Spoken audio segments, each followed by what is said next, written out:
Have you ever stood in front of a mirror and, for a few seconds, felt the strange sensation that the image staring back at you didn't fully represent who you are? I'm not talking only about physical appearance. I'm talking about that quiet, almost uncomfortable feeling of looking at yourself and thinking, asterisk, at what point did I stop being me?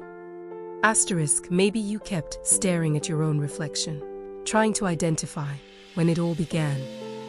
Maybe you quickly looked away, as if that question were too dangerous to face in that moment. Because deep down, we all know, when this kind of questioning arises, it never comes alone. It brings doubts, insecurities, and often a discomfort we prefer to ignore. We live in an era in which we are constantly observed, compared, evaluated, and judged. Likes, comments, standards of success, beauty, behavior, productivity. Everything seems to be shouting all the time what the right way to exist is. And little by little, without realizing it, we start adjusting our posture, our opinions, our emotions, and even our dreams until one day we look in the mirror and feel a void that's hard to explain. This is the mirror effect, a psychological and emotional phenomenon in which identity stops being built from the inside out and begins to be shaped by the reflection others expect to see. And the lingering question is unsettling. Who are you when no one is watching? To what extent are you living your own truth? And to what extent are you simply trying to be accepted? This question may seem simple, almost obvious, but it carries a deep weight. Because most people don't lose their identity suddenly. There isn't an exact moment when someone wakes up and consciously decides, asterisk, today I'll stop being who I am. Asterisk, the loss of the self happens gradually, in silence, disguised as adaptation, maturity, professionalism, or even social survival. You change one behavior here, adjust an opinion there, silence a feeling somewhere else. Nothing seems serious in isolation. But taken together, these small concessions build a version of you that is functional for the world yet distant from your essence. From a very early age, we learn that being accepted is a matter of survival. In childhood, we are rewarded when we behave well and punished directly or indirectly when we express something that falls outside what is expected. We quickly learn that love, attention, and approval often come with conditions. The child who cries too much is called weak. The one who questions too much is seen as difficult. The one who behaves outside the norm is corrected, shaped, adjusted. And so we begin to understand that some parts of us are welcome, while others need to be hidden. That is when duality is born. On one side, the authentic self, spontaneous, imperfect, emotional, contradictory, curious, sensitive. On the other, the social self, controlled, strategically shaped, calculated to please, avoid conflict, and gain approval. At first, this division seems harmless. After all, we all adapt in certain contexts. The problem arises when this adaptation stops being occasional and becomes permanent. When the character takes up so much space that the real self is pushed into an increasingly silent corner of consciousness, and then the internal conflict emerges. You feel like you're living, but you don't feel alive. You achieve things, but you don't feel fulfilled. You receive praise, but it feels like it isn't really for you, rather, for the version you carefully constructed. There is a mirror that almost no one notices. Yet, everyone consults daily. It isn't hanging on a wall. It doesn't reflect the body. It reflects expectations. This invisible mirror lives in social media, in silent comparisons, in unattainable standards of success, beauty, happiness, and productivity. It doesn't show who you are, it shows who you should be. And the most dangerous part is that this mirror is never satisfied. There is always someone more successful, more attractive, more confident, more accomplished. The more you look at this idealized reflection, the farther you drift from your own essence. You start adjusting your thoughts, censoring emotions, shaping your personality. And here is the detail that keeps millions of people trapped in this cycle. It always feels like just one more adjustment is missing. One more effort, one more change, one more achievement. But the finish line never arrives because it moves along with you. Modern society doesn't demand only success. It demands constant performance. You must be strong, but you can't show fragility. Confident, but not arrogant. Authentic, but only within acceptable limits. Different, but not too much. Sensitive, but not weak. This constant pressure creates an environment where making mistakes isn't seen as a natural part of the human experience, but as a personal failure. And to avoid judgment, many people begin living in a state of permanent, internal surveillance. You start filtering your words before speaking, calculating reactions before feeling, hiding parts of yourself that might generate rejection. All of this with a single goal, not to be excluded. Without realizing it, the pursuit of perfection turns into a desperate escape from disapproval. And the more you run, the farther you move away from who you truly are. There is a specific, quiet, and profound moment that marks an identity crisis. It doesn't happen amid chaos. It happens in silence. It may be at night, before falling asleep. It may be after a major achievement. It may be in front of a mirror on an absolutely ordinary day. That's when a frightening thought arises. Asterisk, if I stop performing, who's left? Asterisk, this question reveals something painful. You may have become extremely skilled at being who others expect you to be. But you're no longer so sure of who you really are. At this point, the mirror stops, reflecting, and begins to distort. You recognize yourself physically, but not emotionally. You are present, yet at the same time distant from yourself. This is the beginning of the crisis. But it is also the beginning of awareness. Recognizing this crisis is not weakness. It is a sign of clarity. Realizing that there is a gap between who you are and who you show to the world is the first step toward rebuilding your identity. The mirror effect only has power as long as it goes unquestioned. When you begin to see the game, something shifts inside. Maybe you still can't answer who you really are. Maybe you feel confusion, fear, or resistance, and that's okay. Sometimes, the process of rediscovery doesn't begin with answers. It begins with the courage to ask difficult questions and stay with them. After that day in front of the mirror, something changed inside me. Nothing changed on the outside, and perhaps that was the most disturbing part. I kept waking up early, fulfilling my responsibilities, smiling at the right moments, and replying to messages with the appropriate words. To anyone watching from the outside, everything seemed perfectly normal. But inside, something had cracked. It was as if I had realized, for the first time, the weight of the mask I wore every day. A mask that, until then, had felt light, almost invisible. After the mirror, it became impossible to ignore every rehearsed gesture, every calculated response, and every automatic smile took on a different weight. And it was in that moment that I understood something uncomfortable. The problem wasn't only who I pretended to be, but how I no longer knew how to be anything different from that. What happens when the version of yourself you created to survive starts to suffocate you? That question began to follow me in silence, like a constant echo, because, contrary to what many imagine, an identity crisis doesn't arise when everything goes wrong.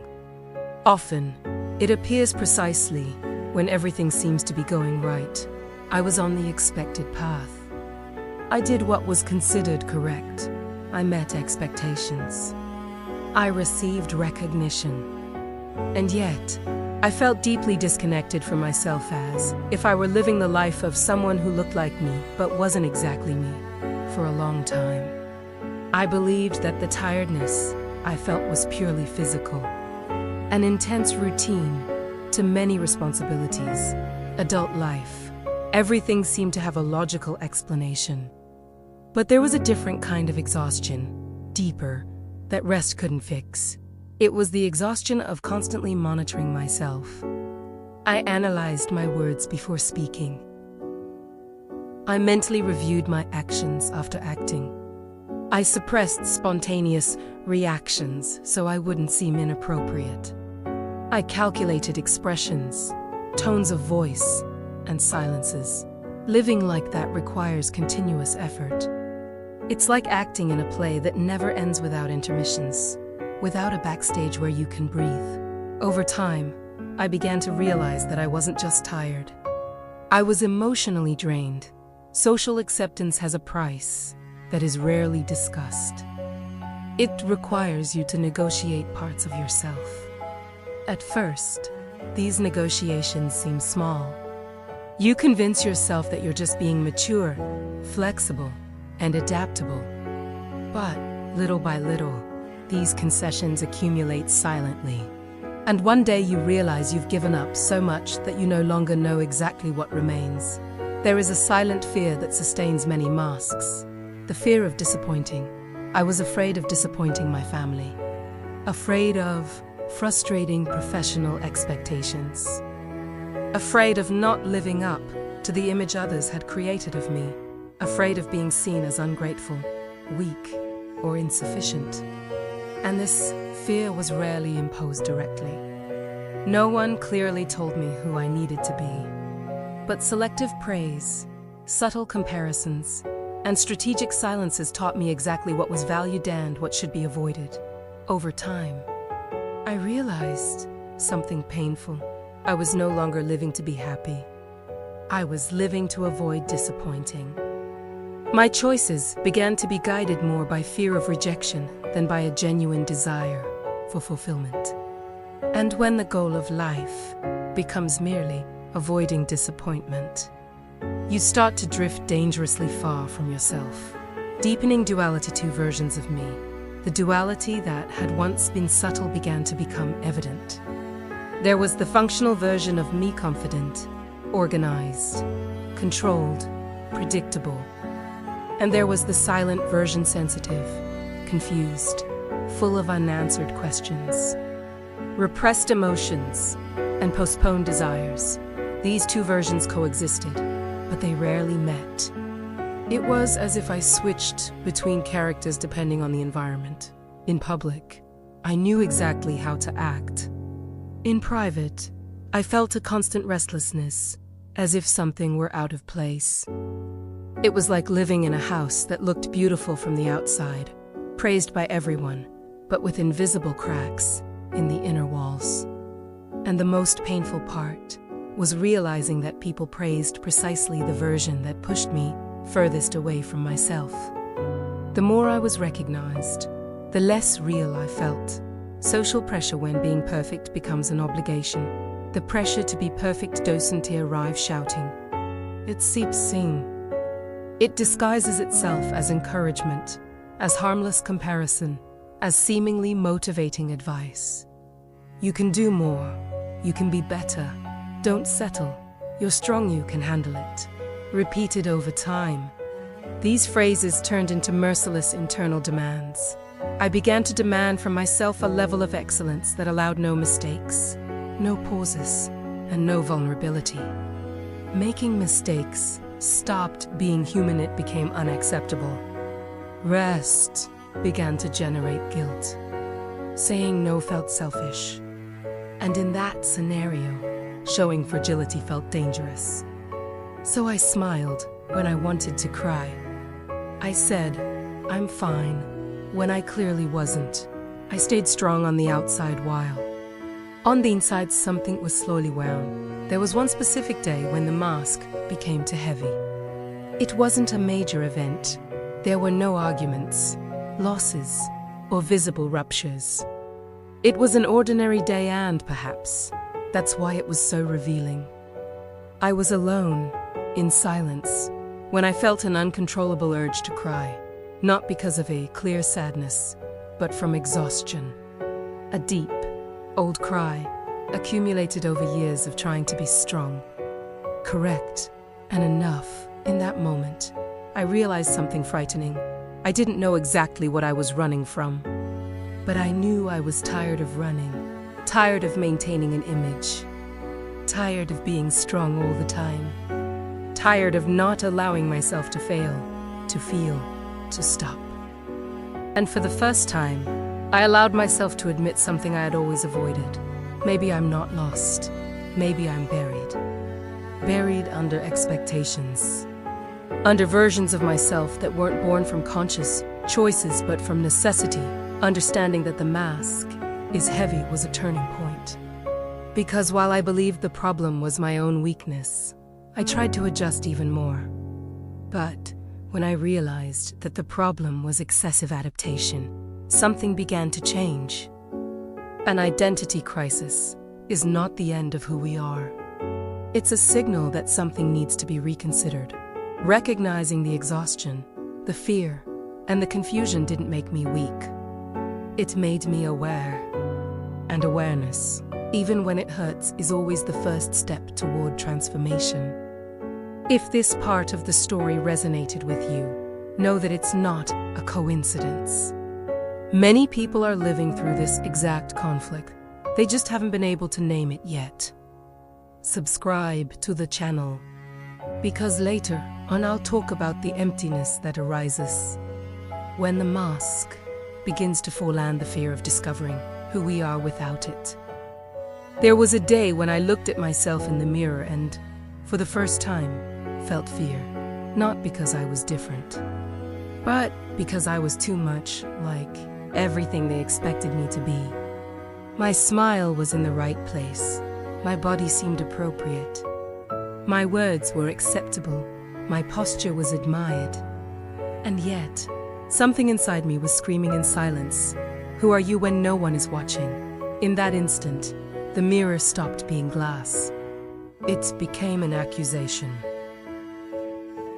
A central question of this theme: if everything you are was shaped to please, to fit in, and to be accepted, what is left of you when approval disappears?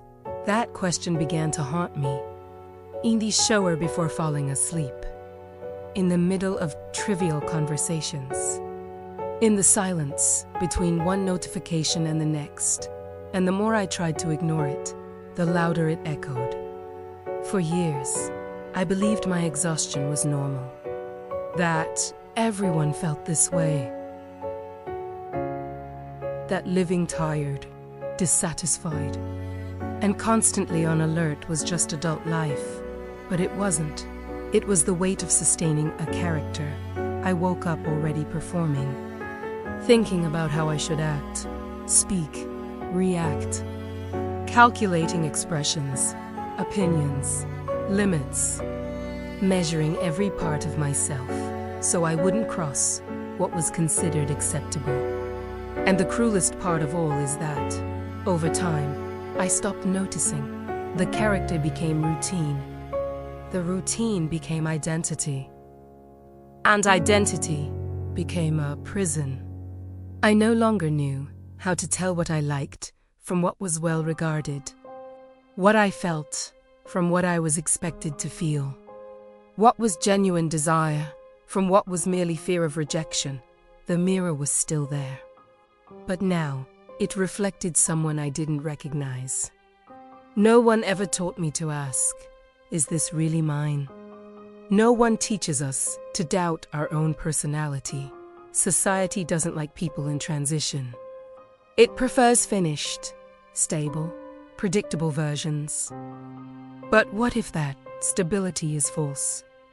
I began to notice small cracks, moments when I smiled without feeling joy, agreed without believing, accepted without wanting to, states I be a burden, and every small silence erased a piece of me. The strange thing is that the more I fit in, the emptier I felt. It was as if I were living a correct life. But not my life. Inside me, two versions began to fight. The first said, "Keep going. It's working. You're admired. You're accepted." The second whispered, "But you're not alive." That duality tore me apart. On one side, the fear of losing everything I had built. On the other, an even greater fear, never discovering who I could be. I realized I wasn't trying to be perfect. I was trying to be necessary, approved, indispensable, because deep down, I believed that if I stopped performing, no one would stay, and that belief shaped every decision I made. Until there was one specific day, an ordinary day. No tragedy, no major events. I was home alone. The silence was deafening. I sat on the bedroom floor, leaning against the bed, and felt a different kind of exhaustion. Not physical, existential, I thought. If I keep living like this, I'll spend my entire life being the version others can tolerate, and never the one I truly am. And I cried, not from sadness, but from grief. Grief for everything I abandoned in order to fit. For opinions I swallowed, for dreams I minimized, for feelings I denied. That was when I understood something painful. I had betrayed myself to be loved. And no amount of approval in the world makes up for that. After the mask begins to fall, emptiness comes. And no one talks about it. Because when you stop being who they expect, you still don't know who you are. I felt lost, confused, fragile, but for the first time, honest. The mirror no longer gave me certainty, but it offered me a chance. The chance to rebuild, to choose, to make mistakes as myself. And that is more frightening than living a comfortable lie. The mirror effect is not about vanity. It's about identity. It's about the moment you realize you've spent your entire life looking at yourself, but never truly seeing yourself. The crisis is not the problem. It is the invitation. An invitation to stop living outwardly and begin listening to what has always lived inside. Maybe you're tired too. Maybe you're also sustaining a version of yourself that can no longer survive. And if that's the case, know this: you are not broken. You are waking up. If this story touched you in any way, if at any moment you recognized yourself in this mirror, then I invite you not to go through this process alone. Subscribe to the channel. Here, we talk about identity, social pressure, inner crises, and emotional reconstruction with depth and honesty. Because sometimes, all we need is to realize that we are not the only ones trying to find ourselves again. Now, let's continue to the final part of our story. The strangest thing about finding myself again is realizing that I was never lost.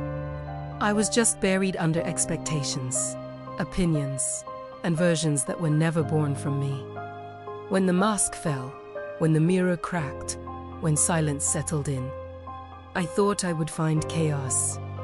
But I found something even more frightening: freedom, because freedom is not comfortable. Freedom demands responsibility for who you choose to be. If you could rebuild your identity without needing to please anyone, who would you be? That question has no quick answer, and maybe it never will. But it was the question that began to guide me. After the crisis, no one hands you a manual. No one tells you, how to live without the character. I had to relearn basic things, relearn how to say no without explaining myself, relearn how to like something without justifying it, relearn how to disagree without guilt, relearn how to exist without asking permission. And that was painful, because some people didn't like my change. Others drifted away. Some tried to convince me that I was wrong, confused, selfish. But something was different now. I no longer abandoned myself to be accepted. For the first time, I was on my own side. There is a kind of loneliness that is not punishment. It is a rite of passage. At first, I felt alone. Not because there was no one there, but because I was no longer willing to pretend. And pretending had always been the ticket to belonging. When you stop performing, many of the applauses disappear, but the silence that remains is honest. It was in that silence that I began to hear my own voice, uninterrupted, without filters, without distorted mirrors. And that voice didn't shout. It whispered simple truths. You don't need to be perfect to be worthy. You don't need to be accepted by everyone. You don't need to lose yourself to be loved. I returned to the mirror, but this chi me not judge myself, but to recognize myself. I began to look at myself with more kindness, understanding that I didn't need to define myself by a fixed label, that I could change, contradict myself, evolve. Identity is not a finished product. It is a living process. And the greatest lie we were told was that we would need to fully find ourselves in order to be enough. We don't. We only need to be honest with the moment we are living. There was a decisive moment, a situation in which I could have returned to the old pattern, pleasing, staying silent, adapting. It was tempting, familiar, safe, but something in me wouldn't allow it. I took a deep breath and chose to be honest. My voice trembled. My heart raced, fear showed up. But I spoke. And in that instant, I understood. Courage is not the absence of fear, it is acting despite it. I didn't gain applause, but I gained something much greater, inner coherence. For the first time, I was whole. With time, something curious happened. The right people stayed, new ones arrived. And those who needed my old version went their own way, and that was okay. Because now, connections were no longer based on performance, but on presence. I realized that being myself didn't push love away. It pushed away what was never truly love.